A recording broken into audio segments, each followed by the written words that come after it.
Hi hello ನಮಸ್ಕಾರ welcome to my channel technical Kannadiga. ನಾನು ಸುಮಂತ್ ಕುಮಾರ್. ಏನಂದರೆ ಇದು ನನ್ನ ಮೊಟ್ಟ ಮೊದಲ ಯೂಟ್ಯೂಬ್ ವಿಡಿಯೋ.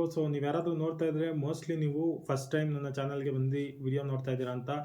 ಆದ್ದರಿಂದ ನೀವು ನನ್ನ ಚಾನಲ್ಗೆ ಸಬ್ಸ್ಕ್ರೈಬ್ ಮಾಡಿ, ಸಪೋರ್ಟ್ ಮಾಡಿ, ಇದೇ ರೀತಿಯ ಹೆಚ್ಚು ವಿಡಿಯೋಗಳನ್ನ ಮಾಡೋದಕ್ಕೆ ನಮಗೆ ಎನ್ಕರೇಜ್ ಮಾಡಿ ಅಂತ ಹೇಳ್ತಾ, ನಾನು ಏನಕ್ಕೆ ಈ ಒಂದು ವಿಡಿಯೋ ಮಾಡ್ತಾ ಇದ್ದೀನಿ ಅಂತಂದರೆ, ಯೂಟ್ಯೂಬಲ್ಲಿ ನಾನು ಶುರು ಮಾಡಬೇಕು ಯೂಟ್ಯೂಬ್ ಅಲ್ಲಿ ವಿಡಿಯೋ ಹಾಕೋದನ್ನು ಅನ್ನೋದಕ್ಕೋಸ್ಕರ ನಾನೊಂದು ಯೂಟ್ಯೂಬ್ ಚಾನಲ್ನ ಓಪನ್ ಮಾಡ್ಕೊಂಡು ಈ ಒಂದು ವಿಡಿಯೋ ಮಾಡ್ತಾ ಇದ್ದೀನಿ.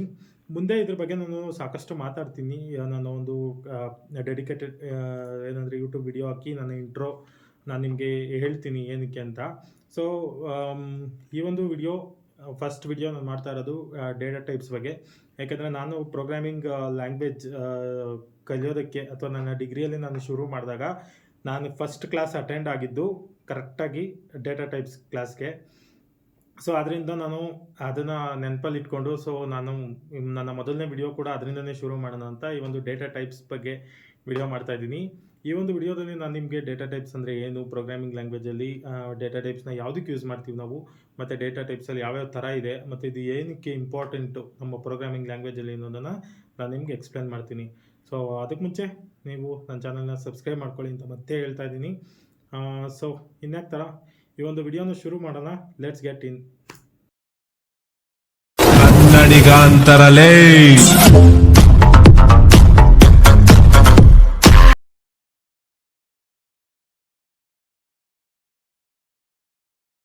ಸೊ ಮೊದಲನೇದಾಗಿ ಡೇಟಾ ಟೈಪ್ ಅಂದರೆ ಏನು? ಸೊ ಡೇಟಾ ಟೈಪ್ ಅಂದರೆ ಇಷ್ಟೇ. ಡೇಟಾ ಟೈಪ್ಸ್ ಅಂದರೆ ನಿಮ್ಮ ಒಂದು ವೇರಿಯೇಬಲ್, ನೀವು ಪ್ರೋಗ್ರಾಮಿಂಗ್ ಲ್ಯಾಂಗ್ವೇಜಲ್ಲಿ ನೀವು ಒಂದು ಪ್ರೋಗ್ರಾಮ್ ಬರೆಯುವಾಗ ಕ್ರಿಯೇಟ್ ಮಾಡಿರುವಂಥ ಒಂದು ವೇರಿಯೇಬಲ್, ಅದು ಯಾವ ರೀತಿಯಾದ ಡೇಟಾವನ್ನು ಹೋಲ್ಡ್ ಮಾಡಬೇಕು ಅಥವಾ ಯಾವ ರೀತಿಯಾದ ಡೇಟಾ ನೇಚರ್ ಏನಿದೆ ಅದನ್ನು ನಾವು ಅದಕ್ಕೆ ಅಸೈನ್ ಮಾಡ್ತೀವಿ ಅನ್ನೋದನ್ನು ಈ ಒಂದು ಡೇಟಾ ಟೈಪ್ಗಳು ಸ್ಪೆಸಿಫೈ ಮಾಡ್ತವೆ ಆ ಒಂದು ವೇರಿಯೇಬಲ್ಗೆ. ಸೊ ಅದೇ ಡೇಟಾ ಟೈಪ್. ನೀವು ಡೆಫಿನೇಷನ್ ಕೇಳೋದಾದರೆ, data type is a classification that specifies the variable which type of data it can be hold. ಆ ರೀತಿ ಇದನ್ನು ಡೆಫಿನಿಷನ್ ಹೇಳ್ಬೋದು. ಮೊದಲನೇದಾಗಿ ನಿಮಗೆ ಸಿಂಪಲ್ಲಾಗಿ ಅರ್ಥ ಆಯಿತು ಅಂತ ಅಂದ್ಕೊತೀನಿ. ಯಾಕೆಂದರೆ ಡೇಟಾ ಟೈಪ್ ಅಂದರೆ ನಿಮಗೆ ಅದು ವೆರಿ ಬೇಸಿಕ್ಕು ಮತ್ತು very simple topic. Data type ಅಂದರೆ ಇಷ್ಟನ್ನು ತಲೆಯಲ್ಲಿ ಇಟ್ಕೊಳ್ಳಿ. ಡೇಟಾ ಟೈಪ್ ಅಂದರೆ ನಿಮ್ಮ ಒಂದು ವೇರಿಯೇಬಲ್ಲು ಯಾವ ರೀತಿಯಾದ ಡೇಟಾವನ್ನು ಅದು ಹೋಲ್ಡ್ ಮಾಡಬೇಕು ಅನ್ನೋದನ್ನು ಸ್ಪೆಸಿಫೈ ಮಾಡುವಂಥದ್ದು ಡೇಟಾ ಟೈಪ್. ಇಷ್ಟೇ. ಸೊ ಮೊದಲನೇದಾಗಿ ಡೇಟಾ ಟೈಪ್ ಯಾವ್ಯಾವ ರೀತಿಯದಿದೆ, ಅದರದ್ದು ಟೈಪ್ಸ್ ಆಫ್ ಡೇಟಾ ಟೈಪ್ಸ್ನ ನೋಡೋದಾದರೆ, ಫಾರ್ ಎಕ್ಸಾಂಪಲ್ ಇಂಟೀಜರ್ ಇದೆ, ಫ್ಲೋಟ್ ಇದೆ, ಕ್ಯಾರೆಕ್ಟರ್ ಇದೆ, ಡಬಲ್ ಇದೆ, ಬುಲಿಯನ್ ಇದೆ, ಸ್ಟ್ರಿಂಗ್ ಇದೆ, ಮತ್ತು ಅರೇಸ್ ಇದೆ. ಈ ರೀತಿ ತುಂಬ ಡೇಟಾ ಟೈಪ್ಸ್ ಇದೆ. ಅದರಲ್ಲಿ ಇಂಟೀಜರ್ ಡೇಟಾ ಟೈಪ್ ಅಂತ ಫಸ್ಟ್ ತೊಗೊಂಡ್ರೆ, ಇಂಟೀಜರ್ ಡೇಟಾ ಟೈಪ್ ಅಂದರೆ ಏನು ಅಂತಂದರೆ, ನಿಮ್ಮ ಒಂದು ವೇರಿಯೇಬಲ್ಲು ನಿಮಗೆ ಯಾವುದಾದ್ರೂ ಒಂದು ನಂಬರ್ಗಳು, ಅಂದರೆ ಫಾರ್ ಎಕ್ಸಾಂಪಲ್ ನಿಮ್ಮ ವೇರಿಯೇಬಲ್ಲು ನಂಬರ್ನ ಹೋಲ್ಡ್ ಮಾಡಬೇಕು. 1 2 3 4 5 6 7 8 9 10 20 30 40 60. It can be A positive, ಅಂದರೆ ಪಾಸಿಟಿವ್ ನಂಬರ್ಸ್ ಆದರೂ ಆಗಿರ್ಬೋದು, ನೆಗೆಟಿವ್ ನಂಬರ್ಸ್ ಆದರೂ ಆಗಿರ್ಬೋದು. ಬಟ್ ಪರ್ಟಿಕ್ಯುಲರಾಗಿ ನಾವು ನಂಬರ್ನ ಹೋಲ್ಡ್ ಮಾಡ್ತಾ ಇದ್ದೀವಿ, ಬರೀ ನಂಬರು ವಿತೌಟ್ ಡೆಸಿಮಲ್ ಪಾಯಿಂಟ್. ಇದನ್ನು ತಲೆಯಲ್ಲಿ ಇಟ್ಕೊಳ್ಳಿ. ವಿತೌಟ್ ಡೆಸಿಮಲ್ ಪಾಯಿಂಟ್, ಫ್ರ್ಯಾಕ್ಷನ್ ಆಗದೆ ಇರೋ number. It can be anything, 10 to it can B infinity, anything. Okay, ಆ ನಂಬರನ್ನು ನಾವು ಸ್ಟೋರ್ ಮಾಡ್ತಾ ಇದ್ದೀವಿ ವೇರಿಯೇಬಲ್ಗೆ ಅಂದರೆ ನಾವು ಅದನ್ನು ಇಂಟೀಜರ್ ಅಂತ ಕ್ಲಾಸಿಫೈ ಮಾಡ್ತೀವಿ. ಮತ್ತು ಇಂಟೀಜರ್ ಡೇಟಾ ಟೈಪ್ನ ಯೂಸ್ ಮಾಡಿ ಅದನ್ನು ಸ್ಟೋರ್ ಮಾಡ್ತೀವಿ. ಇದು ಇಂಟೀಜರ್. ಫಾರ್ ಎಕ್ಸಾಂಪಲ್ ಹೇಳೋದಾದರೆ, ನೀವೊಂದು ಎಂಪ್ಲಾಯಿ ಸ್ಯಾಲ್ರಿಯನ್ನು ಕ್ಯಾಲ್ಕುಲೇಟ್ ಮಾಡಬೇಕು ಅಂತ ಒಂದು ಪ್ರೋಗ್ರಾಮ್ನ ಬರೆದ್ರೆ, ಅದರಲ್ಲಿ ಎಂಪ್ಲಾಯಿ ಏಜು, ಎಂಪ್ಲಾಯಿ ಸ್ಯಾಲ್ರಿ ಅದೆಲ್ಲ ಇರುತ್ತಲ್ವ. ಸೊ ಮೊದಲನೇದಾಗಿ ಎಂಪ್ಲಾಯಿ ಏಜ್ನ ನೀವು ಯಾವ ರೀತಿ, age can be A number, age should be A number, right ಅಲ್ವಾ? ಸೊ ಏಜ್ ನಂಬರ್ ಆಗಿರೋದ್ರಿಂದ ನಾವು ಇಂಟ್ ಏಜ್ ಅಂತ ಕೊಡ್ತೀವಿ ಕಂಪೈಲರ್ಗೆ. ಇದು ಏಜ್ ಅನ್ನೋದು ಒಂದು ಇಂಟೀಜರ್ ವ್ಯಾಲ್ಯೂನ ಸ್ಟೋರ್ ಮಾಡುವಂಥ ವೇರಿಯೇಬಲ್ ಅಂತ ನಾವು ಅದನ್ನು ಸ್ಪೆಸಿಫೈ ಮಾಡೋದೇ data type.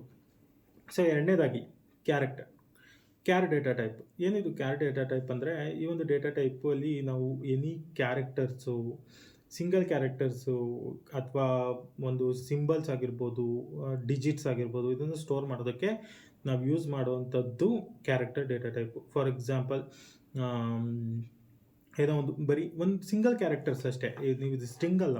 Okay, A B C D ಈ ರೀತಿ ಸಿಂಗಲ್ ಕ್ಯಾರೆಕ್ಟರ್ಸ್ನ ಅಥವಾ ಸಿಂಬಲ್ಸ್ನ ನಾವು ಏನೋ ಒಂದು ಮ್ಯಾಥಮೆಟಿಕಲ್ ಆಪ್ರೇಷನ್ಸ್ ಮಾಡೋಕ್ಕಿರ್ಬೋದು, ಅಥವಾ ಏನೋ ಒಂದು ಕ್ಯಾಲ್ಕುಲೇಷನ್ಸ್ಗಿರ್ಬೋದು, ಲಾಜಿಕಲ್ ಎಕ್ಸ್ಪ್ರೆಷನ್ಸ್ಗಿರ್ಬೋದು, ನಾವು ಒಂದು ಸಿಂಬಲ್ಗಳನ್ನೆಲ್ಲ ಒಂದು ಅಸೈನ್ ಮಾಡ್ತೀವಲ್ವ ವೇರಿಯೇಬಲ್ಗೆ, ಅದಕ್ಕೆ ನಾವು ಕ್ಯಾರೆಕ್ಟರ್ ಅಂತ ಕರಿತೀವಿ. ಸೊ ಅದರಿಂದ ಅದನ್ನು ಕ್ಯಾರ್ ಡೇಟಾ ಟೈಪ್ಗೆ ನಾವು ಅದನ್ನು ಸ್ಟೋರ್ ಮಾಡ್ತೀವಿ. ಕ್ಯಾರ್ ಡೇಟಾ ಟೈಪ್ ಆಗಿ ಆ ಒಂದು ವೇರಿಯೇಬಲ್ನ ನಾವು ಸ್ಟೋರ್ ಮಾಡ್ತೀವಿ. ಅರ್ಥ ಆಯ್ತಲ್ಲ?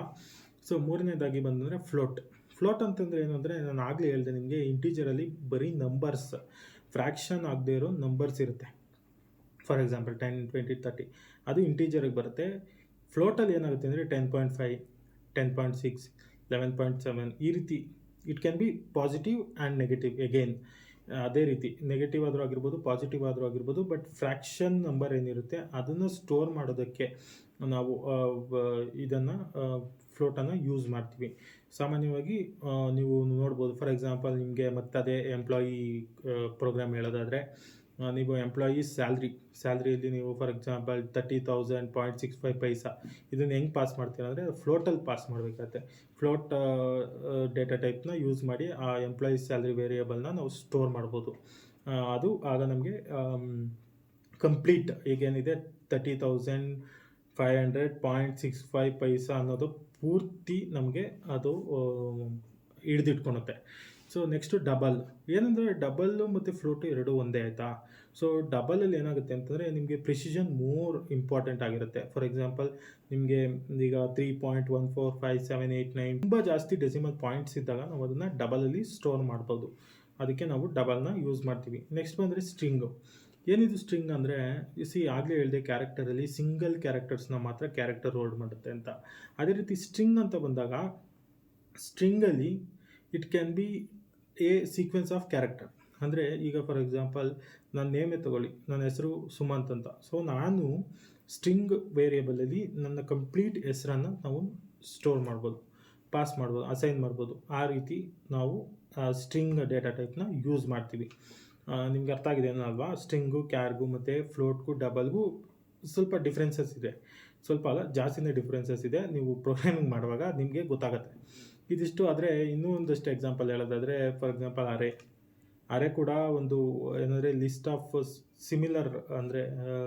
ಸಿಮಿಲರ್ ಆಗಿರೋ ಡೇಟಾ ಟೈಪ್ಸ್ನೆಲ್ಲ ನಾವು ಗ್ರೂಪ್ ಮಾಡಿ ಅರೆ ಮಾಡ್ತೀವಲ್ವ. ಸೊ ಆ ಅರೆ ಕೂಡ ಒಂದು ಡೇಟಾ ಟೈಪೇ. And for example boolean also. ಬುಲಿಯನಲ್ಲಿ ನಿಮಗೆ ಯಾವ ರೀತಿ ಅಂತಂದರೆ ಟ್ರೂ ಆರ್ ಫಾಲ್ಸ್ ಎರಡು ಹೇಳ್ಬೋದು. ಸೊ ನೀವೇನಾದರೂ ಲಾಜಿಕಲ್ ಎಕ್ಸ್ಪ್ರೆಷನ್ಸ್ನ ಮಾಡಬೇಕಾದ್ರೆ, ಅಥವಾ ಕಂಡೀಷ್ನಲ್ ಸ್ಟೇಟ್ಮೆಂಟ್ಸು, ಕಂಡೀಷ್ನಲ್ ಲಾಜಿಕ್ ಬರಿಬೇಕಾದ್ರೆ ಆವಾಗ ನಿಮಗೆ ಈ ಒಂದು ಬುಲಿಯನ್ ಡೇಟಾ ಟೈಪು ಯೂಸ್ ಆಗುತ್ತೆ. ಸೊ ಇಷ್ಟು ಡೇಟಾ ಟೈಪ್ಗಳ ಬಗ್ಗೆ ಮಾತಾಡಿದ್ವಿ ನಾವು. ಈಗ ನೆಕ್ಸ್ಟು ಏನಕ್ಕೆ ಡೇಟಾ ಟೈಪ್ ಇಂಪಾರ್ಟೆಂಟು? ಒಂದು ಪ್ರೋಗ್ರಾಮಿಂಗ್ ಲ್ಯಾಂಗ್ವೇಜಲ್ಲಿ ನೀವು ಒಂದು ಪ್ರೋಗ್ರಾಮ್ ಬರಿತಾ ಇದ್ದೀರ ಅಂದರೆ ಡೇಟಾ ಟೈಪ್ಸ್ ಏನಕ್ಕೆ ಇಂಪಾರ್ಟೆಂಟ್ ಅಂತ ನೋಡೋದಾದರೆ, ಮೊದಲನೇದಾಗಿ ಡೇಟಾ ಟೈಪ್ ಇಂದ ನಮಗೆ ಮೆಮೊರಿ ಮ್ಯಾನೇಜ್ಮೆಂಟ್ ಎಫಿಷಿಯೆಂಟ್ ಆಗುತ್ತೆ. ಸೊ ನಿಮ್ಮ ಪ್ರೋಗ್ರಾಮ್ಗೆ ನೀವು ಸ್ಪೆಸಿಫೈ ಮಾಡಿರ್ತೀರ ವೇರಿಯೇಬಲ್ಲು, ಅದರಿಂದ ನಿಮಗೆ ಮೆಮೊರಿ ಉಳಿಯುತ್ತೆ. ಮೊದಲನೇದಾಗಿ ನಿಮ್ಮ ಪ್ರೋಗ್ರಾಮ್ ಮೆಮೊರಿ ಸೇವ್ ಆದಷ್ಟು ನಿಮ್ಮ ಪ್ರೋಗ್ರಾಮ್ ಜಾಸ್ತಿ ಎಫಿಷಿಯೆಂಟ್ ಆಗುತ್ತೆ ಅಲ್ವಾ. ಸೊ ಅದೇ ರೀತಿ ಅನಂತರ ನೋಡೋದಾದರೆ, ಏನಾದರೂ ಮೆಥಡ್ಸು, ಲಾಜಿಕ್ಸು ಅಥವಾ ಫಂಕ್ಷನ್ಸ್ ಬರಬೇಕಾದ್ರೆ ನೀವು ಡೇಟಾ ಟೈಪ್ನ ಆಲ್ರೆಡಿ ಮೆನ್ಷನ್ ಮಾಡಿರೋದ್ರಿಂದ ನಿಮ್ಮ ಫಂಕ್ಷನಲ್ಲಿ ಅಥವಾ ಮೆಥಡಲ್ಲಿ ಆರ್ಗ್ಯುಮೆಂಟ್ಸ್ ಕೊಡುವಾಗ ಇಟ್ ಕ್ಯಾನ್ ಬಿ ಅದು ಈಸಿ ಆಗುತ್ತೆ ನಿಮಗೆ. ಅದಕ್ಕೋಸ್ಕರ ನಾವು ಕೂಡ ಡೇಟಾ ಟೈಪು ತುಂಬ ಯೂಸ್ ಆಗುತ್ತೆ. ಸೊ ಓವರಾಲ್ ನೋಡೋದಾದರೆ ಡೇಟಾ ಟೈಪ್ ಅಂದರೆ, ಈ ಒಂದು ಡೇಟಾ ಟೈಪಿಂದ ನಮ್ಮ ಪ್ರೋಗ್ರಾಮು ಎರರ್ ಫ್ರೀ ಆಗಿ ಮತ್ತು ಎಫಿಷಿಯೆಂಟಾಗಿ ಮತ್ತು ಮೆಮೊರಿ ಎಫಿಷಿಯೆಂಟ್ ಪ್ರೋಗ್ರಾಮ್ ಆಗಿ ನಮ್ಮ ಪ್ರೋಗ್ರಾಮ್ ರನ್ ಆಗೋದಕ್ಕೆ ಈ ಒಂದು ಡೇಟಾ ಟೈಪ್ಸ್ ತುಂಬ ಇಂಪಾರ್ಟೆಂಟ್ ಆಗುತ್ತೆ. ಸೊ ನೀವೇನಾದರೂ ಬಿಗಿನರ್ ಆಗಿದ್ದರೆ ಇದಿಷ್ಟು ಡೇಟಾ ಟೈಪ್ಸ್ ಬಗ್ಗೆ ನಿಮಗೆ ಗೊತ್ತಿರಲೇಬೇಕಾಗತ್ತೆ. ಯಾಕೆಂತಂದರೆ data type is very very important in our programming languages. ನೀವು ಯಾವುದೇ ಅಂತಲೇ ತೊಗೊಳ್ಳಿ, ಅದರಲ್ಲಿ ಪ್ರೋಗ್ರಾಮಿಂಗ್ ಲ್ಯಾಂಗ್ವೇಜ್ ನೀವು ಕಲಿತಾ ಇದ್ದರೆ, ಶುರು ಮಾಡ್ತಾಯಿದ್ರೆ C++, ಜಾವಾ ಯಾವುದಾದ್ರೂ ತೊಗೊಳ್ಳಿ, ಪೈಥಾನ್ನು ತೊಗೊಳ್ಳಿ, ಅದರಲ್ಲಿ ನಾವು ಈ ಒಂದು ಡೇಟಾ ಟೈಪ್ಸ್ ಬಗ್ಗೆ ನಮಗೆ ಗೊತ್ತಿರಲೇಬೇಕು ಆಯಿತಾ, ಬೇಸಿಕ್ಕು. ಸೊ ಇದಿಷ್ಟು ಡೇಟಾ ಟೈಪ್ಸ್ನ ಬಗ್ಗೆ ವಿಡಿಯೋ. ಸೊ ಈ ಒಂದು ವಿಡಿಯೋ ನಿಮಗೆ ಇಷ್ಟ ಆಗಿದರೆ ಲೈಕ್ ಮಾಡಿ, ಶೇರ್ ಮಾಡಿ. ಹಾಗೆ ನಿಮ್ಗೆ ಏನು ಅನಿಸುತ್ತೆ ಈ ವಿಡಿಯೋದಲ್ಲಿ, ಇನ್ನೂ ಏನಾದರೂ ನಿಮಗೆ ಗೊತ್ತಿದ್ದರೆ ದಯವಿಟ್ಟು ಅದನ್ನು ಕಮೆಂಟ್ ಬಾಕ್ಸಲ್ಲಿ ಹಾಕಿ ಅಂತ ಹೇಳ್ತಾ ಈ ಒಂದು ವಿಡಿಯೋನ ನಾನು ಇಲ್ಲಿಗೆ ಮುಗಿಸ್ತಾ ಇದ್ದೀನಿ. ಮುಂದಿನ ವಿಡಿಯೋದೊಂದಿಗೆ ಸಿಗ್ತೀನಿ. Thank you so much. ಇಷ್ಟೇ ಕಣ ಕಂಪ್ಯೂಟರ್ ಏನೋ ನನಗೆ ಗೊತ್ತಾಗಿರೋಷ್ಟು ನಿನಗೆ ಹೇಳ್ಕೊಟ್ಟಿದ್ದೀನಪ್ಪ. ಕ್ಲಾಸ್ ಬಿಡೋಕ್ಕಿಂತ ಮುಂಚೆ ರೈಟ್ ಹೇಳೋಣ.